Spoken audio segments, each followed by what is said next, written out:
Sim. Ô, doutor Fernando, o nosso amigo Eduardo, ele tem super habilidades, né? Ele você falou superdotado, né? Mas hoje as pessoas... Eu vejo muitos falando super habilidades, assim. Eu acho que é o termo mais comum, não é? Você acha que essas pessoas que têm super habilidades, elas têm uma tendência maior a ter bipolaridade, ter depressão, coisas do tipo? Então, a maioria das que eu conversei, tudo tem, assim, sabe? O cara tem super habilidades, extremamente inteligente, e ele tem uma parada dessa também. Esse assunto é interessante. Na história até das pesquisas em transtorno bipolar, acreditou-se, e há uns certos indícios até que pessoas bipolares tendem a ser mais criativas em alguns momentos, né? Tem muito artista que teve transtorno bipolar, né?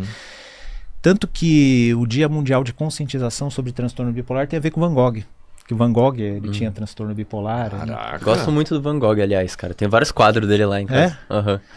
Ainda ontem, eu chamei um amigo meu, o Dr. Caio Bonadio, que ele é um super especialista em sono. Ele foi dar uma aula para o nosso grupo lá em sono? Na USP Sono. Não, tem que trocar uma ideia com esse cara aí.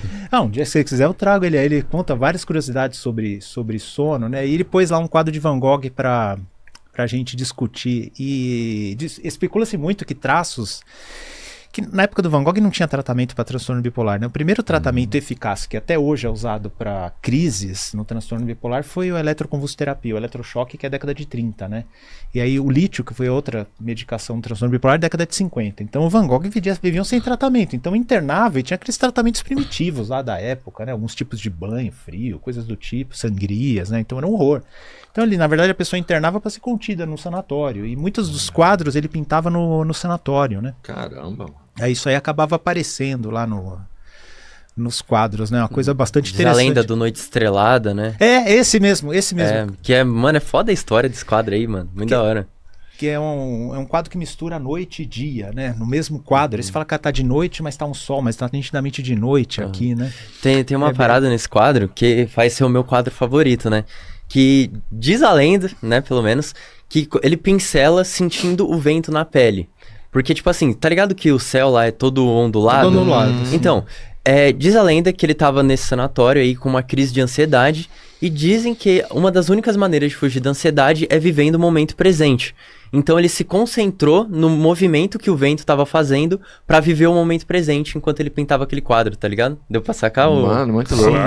Foda isso aí. Aí, por isso que eu curto muito, cara. Tem essas especulações muito interessantes, né? O que ontem a gente discutiu lá no Palestrante Levou é que essa coisa do noite e dia ao mesmo tempo. Então era noite, nitidamente, no quadro Noite Estrelada, mas tem um sol no canto lá, né? No canto superior direito tem um sol, ele sabe.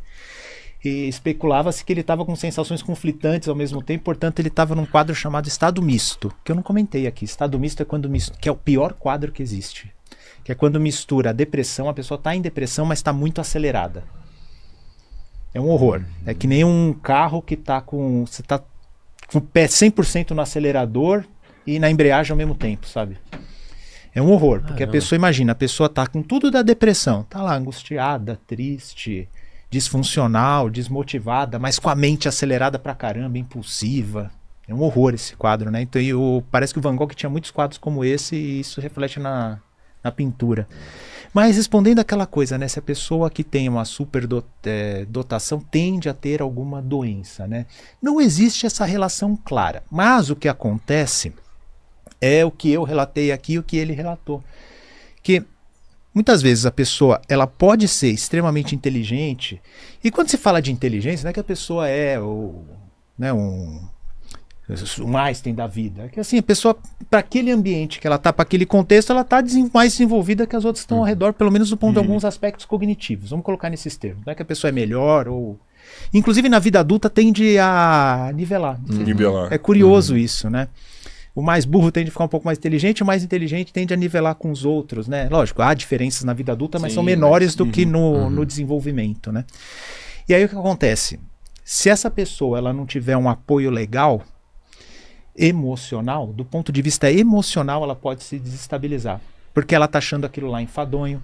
Ou eu acho que não acontecia de eu achar enfadonho, porque eu achava até meio desafiante tirar boas notas, tal. Eu não achava enfadonho, mas eu tinha, do ponto de vista emocional e do ponto de vista de habilidades sociais, eu era extremamente deficitário, extremamente inseguro, inábil. E aí o fato de eu ser inteligente trazia uma percepção pior disso tudo. Que eu acho que foi meio que aconteceu com você, né? Foi. Pelo que eu vi. E aí me tornou mais propenso a ter sintomas depressivos.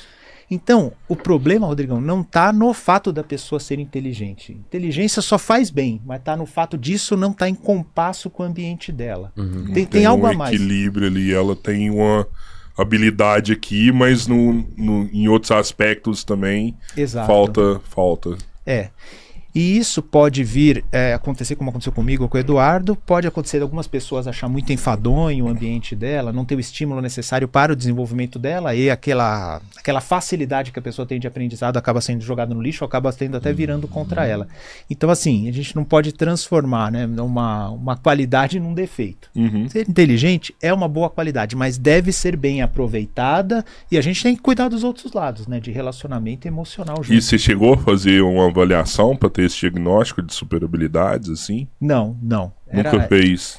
Não, depois eu fiz um teste de QI, mas mais pra frente, já era adulto, deu bastante alto, deu lá acima de 97% no percentil, mas na época de criança não. Minha mãe só gostava de ouvir os elogios dos professores e ficava só nisso. Você chegou a fazer algum teste, Eduardo? Cara, eu já fiz o teste do Mensa de QI, deu 120, normal assim. Sim. Só que o negócio normal alto, né?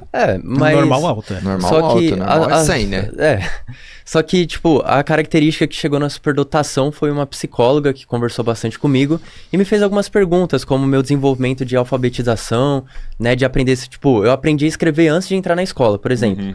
E na hora, a minha mãe, ela chegou assim, qual o som do A? Aí eu, A. Qual o som do B? B. Então, junto o som dos dois. Na hora eu aprendi a ler, entendeu? E outras características, como, por exemplo, minha mãe fala que eu era bebezinho, tipo, 3 meses eu já tava começando a soltar algumas falas, entendeu? Outra coisa que ela falou também, que, tipo, eu levei muito em conta, é que teve um dia dos pais, eu era muito bebê, aí ela falou assim, você podia dar de presente pro seu pai se andar. Aí meu pai chegou em casa, eu saí andando, umas coisas assim, entendeu? Que acabaram acelerando o meu desenvolvimento nesses aspectos. Mas o próprio aspecto da escola, eu sentia que era perca de tempo mesmo. Porque eu ia lá, era só bobeirinha, não sentia que eu aprendia. Os alunos à volta não me identificavam muito bem com eles. Era muito difícil eu criar uma relação com a galera da minha idade, né? E eu via também os podres do sistema escolar, né? Porque boa parte do sistema escolar é mais pra fazer a submissão das pessoas, né? Delas treinarem na vida adulta, exercer uma profissão e tal. E não exerciam tanto a parte criativa, né? E quando eu era criança eu fui desenvolvendo o autodidatismo, né? Que eu aprendi a editar vídeo sozinho quando eu tinha tipo 7, 6 anos, eu tava mexendo no computador editando vídeo, né? Então foi essas coisas que juntaram que chegou nesse diagnóstico, entendeu? Sim. Então acho que é isso, né?